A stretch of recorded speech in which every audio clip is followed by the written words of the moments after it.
Hello, everyone, and welcome back to the Kayfabe Central Kayfabe Sessions, the second episode on this channel. I am here with an Ontario standout in the independent scene in Gabriel Fuerza. Please introduce yourself. Hello, I'm Gabriel Fuerza. I'm a wrestler. I do the There wrestling. you go. All right. So we're gonna jump straight into this. So I have some experience in training with you when I was doing wrestling. And I saw recently that you, along with a few other wrestlers, have started promoting this new wrestling school called New Wave Wrestling Academy. What can you tell me about New Wave Wrestling Academy and what's going to be going into it? And what Yeah, can you tell me about it? yeah. So New Wave, it's New Wave Toronto is going to be a branch of bigger school from the UK. Okay. So New Wave Newport was the first one, and they expanded to New Wave Cardiff, New Wave Midlands. So they have two schools in Wales, one school in England, and now through us, they're going to have one school in Canada. Um, Basically, it's just the vision that me and the other guys have always had is leave wrestling better than the way you found it. So there's only so much you can do at a school that's run by somebody else. Um, you have to work within their parameters, coach within those parameters, and um, the limitations are just so much that we thought why don't we just open up our own school and we can do it the way that we want to do it, what we believe to be the right way. Positive environment. Really serious attention to detail. Um, just more or less how we trained. Yeah. Uh, a lot of us trained at the same place called Square Circle Training, and that school had put out a lot of really good talent, a lot of sort of the big names of Ontario indie right now. They trained at Squared Circle. Um, so we just wanted to kind of go back to that mentality and give the training a try the way that, like I said, we were trained. Um, Classes are going to be, let's see, Monday, Tuesday, Wednesday, Thursday, with the exception of Wednesday, which is going to be more focused on grappling training. Every day is going to be divided into two. So the first hour will be, for example, fundamentals, and then the second hour could be either advanced or mixed. So everybody participates in that first hour, and then depending on where you are in terms of your training, like how far along in your training you are, you either participate in the mixed or you don't participate in the advanced, just depending on the day. But this way, rather than having it, Monday be fundamentals, Tuesday be mixed, Thursday be advanced. This way, everybody can come to nearly every class and get something out of it. And um, it's a little more flexible in the sense that if the only day that you're available to come is, let's say, Monday or something, um, then the schedule's a bit more flexible, right? So you won't be stuck doing just fundamentals because you can only come on Monday. You can get some fundamentals, get some mixed, and potentially get some advanced as well. But yeah, I mean, not too much to say, right? It's a wrestling Yeah. school. It's going to be wrestling school. Probably a high focus on fundamentals. At the end of the day, I think that's the most important thing for a wrestler. Yeah. If you don't have good footwork, good rolls, good bumps, all that sort of stuff, you're not dead in the water, but you're struggling, right? Anybody can learn to do spots. Anybody can learn to do flips and springboards and all that sort of stuff. Um, that comes later, but the most important thing is like footwork and being able to work, right? So that's what we're going to focus on. Yeah, sounds good. I think it's really cool now because I know like years back, wrestlers coming up, they had like maybe one, two coaches even, but now new wrestlers coming in, they have a plethora of people to learn from, especially with this new wrestling school. I think that Yeah, would really definitely. help a lot of upcoming people to learn different styles. Yeah, well, that's another thing, right? No single coach feels like, we're super experienced and we have all the knowledge in the world to pass on. Most of us have only been doing this like 12 years, right? So in the grand scheme of things, that's not a long time. Um, but collectively, we've been wrestling for like over 60 years. And in different areas, different experiences. Some of us have wrestled in countries that others haven't. Um, I look at wrestling differently than Shane Saber, for example. Shane Saber looks at it differently than Mark Wheeler, Jody. Every coach has a lot of different experiences that they can kind of bring to the table, and they're going to be looking for different things as well, right? So, like you said, you're going to get a lot of different perspectives. Yeah. All right. Well, I guess we can start talking about you a little bit more now. You've been a standout on the Ontario scene for a good while now. What's been the biggest shift you've noticed in the independent wrestling landscape over the past few years? Um, Biggest shift. I don't know. It's hard to say. In wrestling wise, I mean, wrestling's always kind of evolving. Um, every couple years or every couple months, there's sorry, No, it's okay. there's there's like the flavor of the month or whatever. Yeah. I remember when I first started, everybody was doing rip cords into anything, right? Like rip cord lariat, rip cord forearm, rip cord spinning lariat, rip cord whatever. Um, yeah, and then it was destroyers. Everybody's doing destroyer this, destroyer that. Um, I don't know. Nowadays, I feel like everything's kind of like s- quite GIF wrestling, you know? Like everybody's looking for that one sort of GIFable spot, Yeah. which is not like a terrible thing as long as that's not like the main focus of the match. But yeah, I don't know. I gotta be honest, I don't really keep my finger on the pulse that well to say what has changed. I really do think that the community has become a lot more not necessarily, how should I put it, like accepting, you know? Yeah. Uh there's a lot less I don't want to say angry vets or whatever, because just because you're a vet doesn't make you angry, and just because you're angry doesn't make you wrong. Um but there's less shaming in that way. Like people aren't so ashamed to, pull out a switch and just start playing in the locker room, right? Like more often than not, you'll get people sitting around you like, "Oh, what are you playing? Like, can I play? Can I play? Can I see?" Yeah. Um, so in that sense, like I think people have become more okay with the fact that wrestling is like a nerdy, dorky sort of pastime.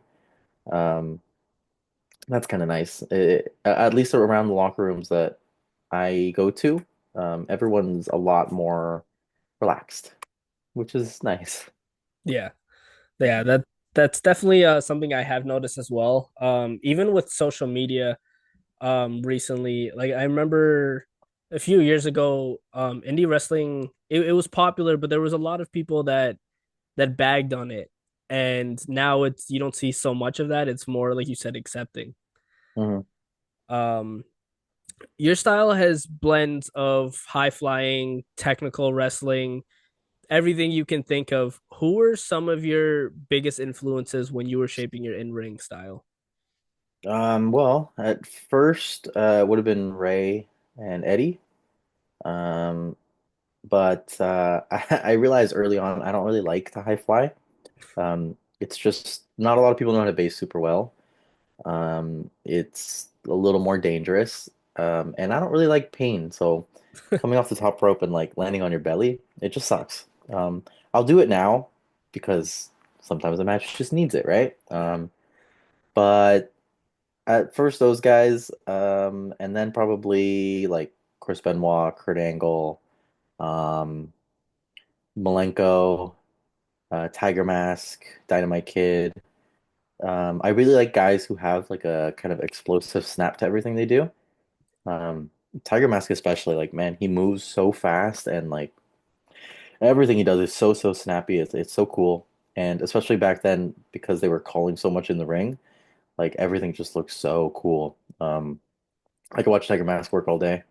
Um, More recently, I've gotten a little bit more into like Misawa, who was the Tiger Mask. So I was like, I'm not like a big kind of meaty Japanese man that I can do sort of strong style stuff, but this guy was Tiger Mask, so I started looking into him, and he kind of blends that heavyweight style with a little bit of a lucha libre influence.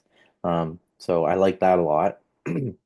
Um, I joke that I'm a low flyer. Like people think I'm a high flyer because like I'll run around and maybe I'll do a handspring or whatever, but I'm Yeah, typically pretty close to the ground. yeah, Um, I have the illusion of a high flyer. Um, even the dive that I do is typically feet first. So like if nobody's there, I'll land on my feet. Um, I gotta really trust somebody to do something that's a little more high risk. Just because, yeah, like if it's not gonna look good, then what's the point, right? Like if I'm gonna do this botched rana and land on my head, and it's like people are gonna be more like ooh than oh, right? So there's no yeah. point in risking anything too crazy.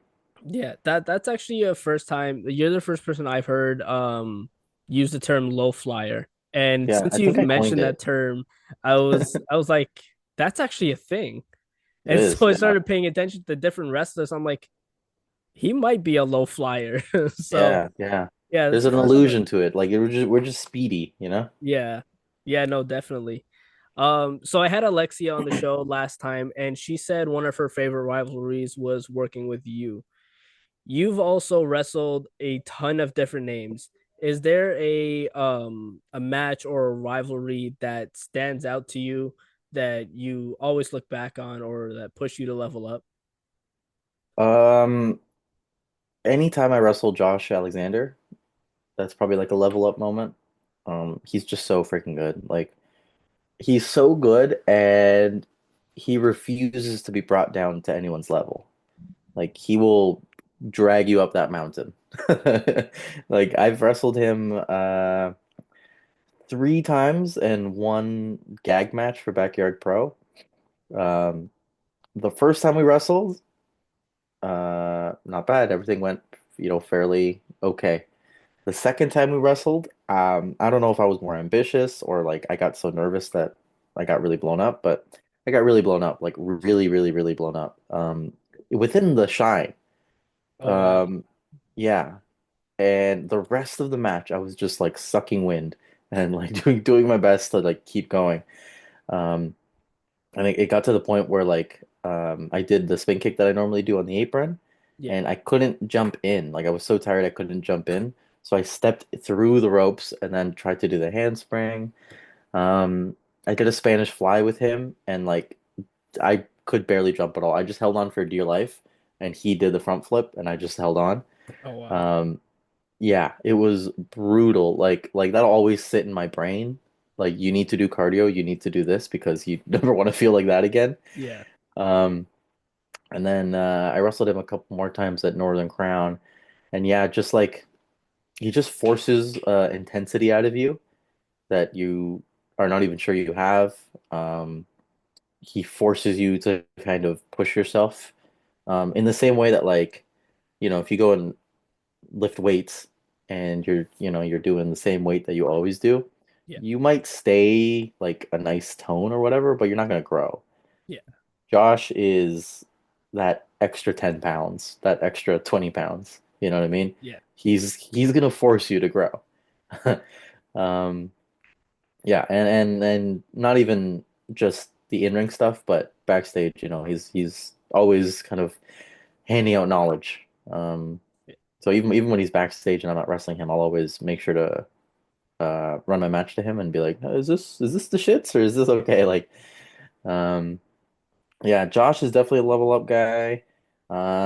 Feud wise, probably Reverso. Um, I had a couple matches with him. I took his mask in a mask versus hair match, which is still probably the coolest thing I've ever done. Um, and then what did we do? We did that, and then we had a cage match eventually at Barry.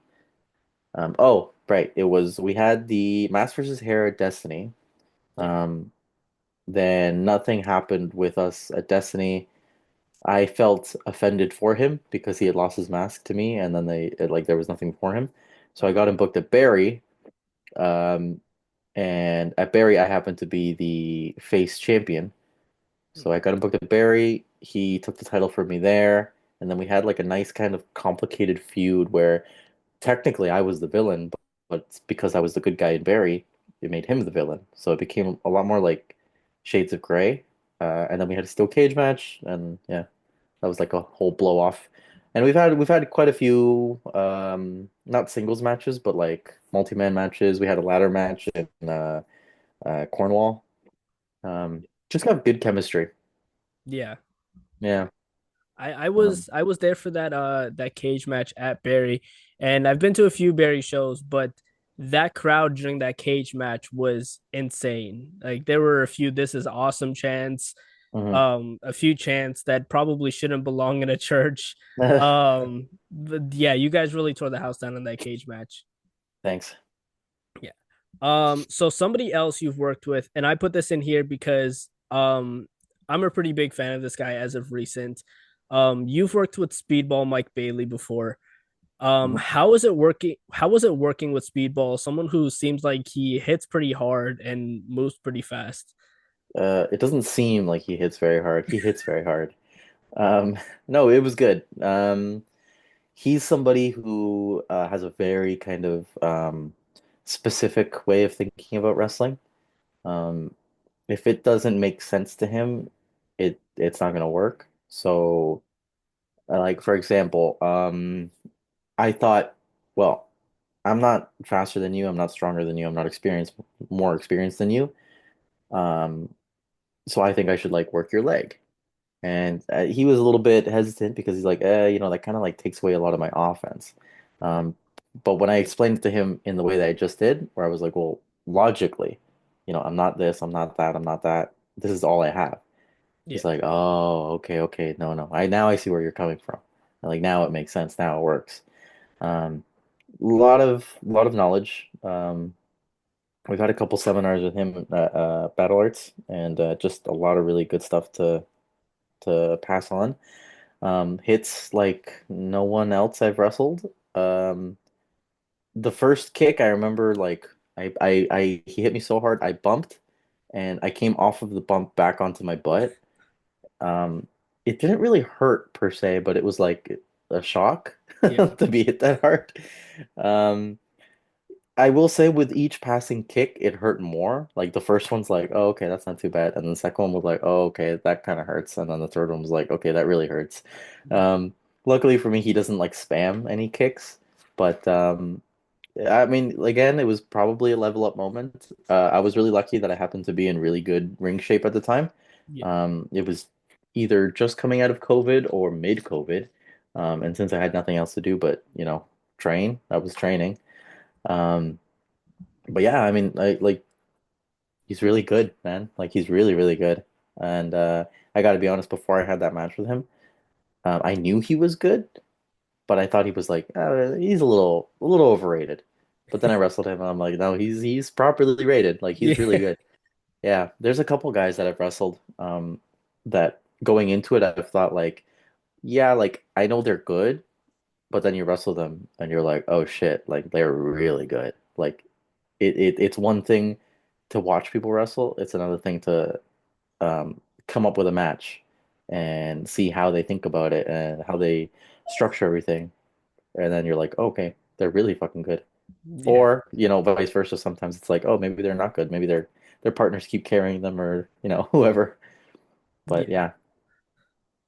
yeah, Yeah, I'm sorry about the noise in the background. My dog was just no crying. worries. No Yeah. worries, no worries. Um, but yeah, so that was a great match by the way as well. And another match where the crowd was just going insane for that match. I think that's the loudest I've heard a Destiny crowd because I believe it was at Destiny that Yeah. match happened.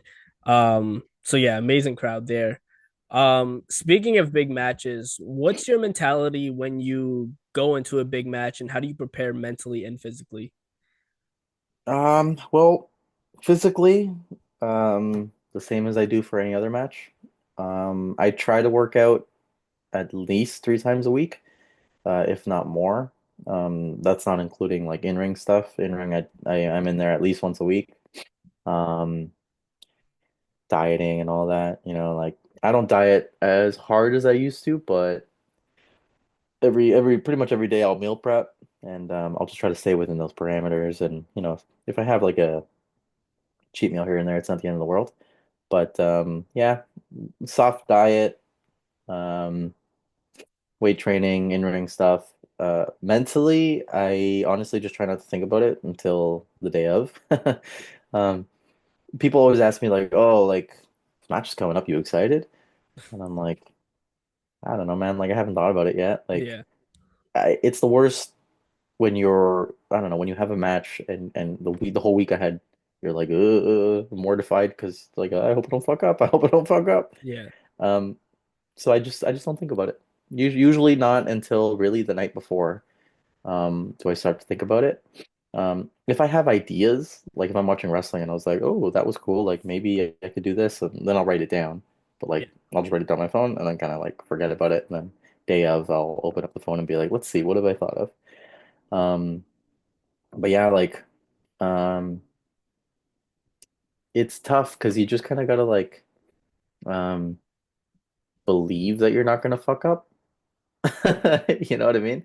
Um, Sometimes I get so nervous that just before I go out, I have to like remind myself like you wanted this. This is what you wanted. This is what you asked for. Now you're getting it. Yeah. So go fucking do it. Um, but yeah, otherwise, it's business as usual. Sometimes I won't even really get stressed out about it. Sometimes as you're planning, you're like, oh, this is so easy. Like this is gonna be so easy. Um, and sometimes you get blown up with Josh Alexander, right? Like Yeah. when I wrestled Mustafa Ali, it was so easy. We didn't plan until probably maybe a half hour before the show, because he was busy doing all sorts of other stuff. And Yeah. I don't know, like there was just no stress. I don't know what it was really, because like I knew this was a big match for me, and I'm a fan of Mustafa, so it wasn't like I was just like, man, like this fucking ex-Fed guy, I don't care. Um, I guess I felt confident, and the match came together really easily. And even just before we went out, he was like, "Oh, you know what? Let me change this." And very easy. I was just like, "Yeah, sure, no problem." Um, I think that's one of the reasons that he enjoyed working with me so much, is that um, the match came together so easily. Tweaks that were made weren't a problem. Like sometimes you'll wrestle people. I would imagine, especially as a name, when people are really nervous to wrestle you, sometimes if you go and change something, they might be like, oh shit, like Yeah. okay, like or they might say okay and not no, not be okay, or Yeah. they might be like, oh no, like I can't, I'm sorry, like I can't remember that, or like I can't change anything. It's all like sometimes it just gets embedded in your head, the match, and then Yeah. if you change anything, you're gonna fuck it all up. So Yeah. because I don't know, because I guess I was in such a chill mood, it made me seem like a really competent worker. Yeah. So you're known for being super adaptable in the ring. How important is creativity to you when putting a match together? Mm, it really depends. I used to think like wrestling's not really super artistic. Some wrestlers will like argue that it is or it isn't. I definitely think it is nowadays because it's all about your mood. Like Yeah. if you're just not in the right headspace, you're probably just gonna be like, okay, I don't know, like let's just do, this and this. Okay, Yeah. cool. What's your finish? Okay, cool. Yeah, like all right, like we'll figure it out. Um, and then sometimes you got your kind of creative juices flowing, or you're in a good mood, and you're like, oh, like, what if we do this? And oh, wow, like that could lead right into that. Oh, wait, what if we add like this right here? Like, oh, that's cool. Like that's gonna be awesome. Um, Sometimes you're just in the right mood, and sometimes you're just not. Um, I think um, I think creativity is really important, but um, more so for I want to say like self-fulfillment. Because I know enough of my stuff. Like I can go wrestle somebody and do, the greatest hits, so to say. Yeah. And I know the match is gonna be fine. Like people are gonna like the match. My opponent's probably gonna like the match. The promoter's gonna like the match. I might like the match even, but it's really just like, it's just a day at work. Yeah. Um, but when you got those creative juices flowing and you're actually starting to get excited about the match, then for better or for worse, at least you have, I guess, more kind of expression out of it. You know what I mean? Sometimes it doesn't go exactly the way you want it to, but when it does, then usually those are more so your favorite matches than anything else, right? Yeah. Um, Sometimes that's where you end up finding um, spots or sequences that you like to go back to. Um, but yeah, I really like more so the chances that you get to like story tell. There's a Speaking of the reversal feud, there's a little spot that we do. It's not even a spot, but when I beat him for the mask, I had bumped him a bunch of times. He was still getting up. He was on his knees, and I stomped on his hand. I started yelling at him, and he started pulling at my hair. I smacked it away. I buzzsaw kicked him. I powerbombed him. I think that's how the match ended. And then when we had the second match at Barry for the title, we did the same thing. I stepped on his hand. He pulled my hair. I smacked it away. This time, he ducks. And it's like, wow, nobody at Barry was at Destiny. Nobody's Yeah. gonna understand that like that's a callback, but Yeah. we will. You know Yeah. what I mean? And that kind of shit is important. At least to me, not to everybody, but I think Yeah. that kind of stuff is cool. No, definitely is. Especially there's people like me who watches everything. So like there could be someone that was from Destiny at the Berry show and would get that callback. So I'm just like you. I love a story in wrestling. I also love just a random good match, just to have a good match. But having storytelling, especially on the independents, is really cool. Yeah, I agree. I think it just adds that extra layer, right? Yeah. Um. So we were talking about the matches you have had. Is there anybody internationally, locally that you haven't wrestled yet that you would love to? Um, yeah, what's funny? Promoters are always like, give me a list of people you want to wrestle. Yeah. Um, yeah, the big one I want to wrestle is Taka Michinoku. I know he's taking like a couple bookings here and there. That's the less likely one, but I think Taka and I would have like a really good match. Um, let's see, Starboy Charlie, I want to work. Robert Martyr, I would work. Um, I've worked Judas Icarus in a singles, and I've worked him and Travis in tags, but I'd like to do a singles with Travis. I think that'd be fun. Hmm. Um, yeah, I mean, another like big kind of shoot for the moon would be Amazing Red. He's like semi-retired, but I've had several promoters actually reach out to him for me. Um, yeah, I'm trying to think who else would be a possibility. Mm, mm, I don't know. I mean, those are the names that come to mind. The Yeah. realistic ones, anyways. Not so much Yeah. to talk about, but Yeah. Fair um, enough. yeah. Just I like guys who kind of have a similar style to me. I think that's where like I kind of mesh best.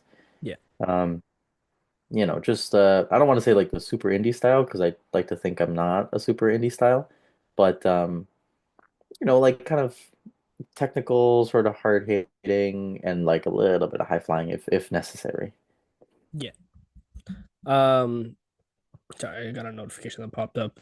Um, do you have any aspirations if you got the chance to work for a bigger company like WWE, AEW, or TNA? Yeah, like I wouldn't turn it down. Um, I'm more than happy being an indie wrestler. Yeah. Like that was the goal to be an indie wrestler. Yeah. Um, but I wouldn't like shoot myself in the foot and say no to a bigger opportunity. Um, if I had to pick one, I'd probably go with AEW. Um, just because I like the style of wrestling a little bit more. I like the sort of uh, what's the word? Or rather, I should say I don't like the WWE's politics so much. So not n- not that I would definitely say no to like an NXT, but I'd be less likely to say no, or say yes to that over AEW. TNA would be nice too. Yeah, TNA would be nice too. Yeah. But I don't know, whatever, whatever. As long as I get to keep wrestling independently, then any sort of contract would be like a bonus. Yeah. Yeah, fair enough. So to wrap things up a little bit here, final question. What are three things that people might not know about Gabriel Fuerza? Oh God. Uh, I don't know. I don't know. I'm trying to think of something that's like not too because I'm kind of secretive when it comes to fans. So I don't know. I worked at a women's shelter for a summer. Yeah. Um, yeah, I ran a youth camp at the women's shelter for the children of said women. Uh, let's see. I don't know, everybody knows I like Takis.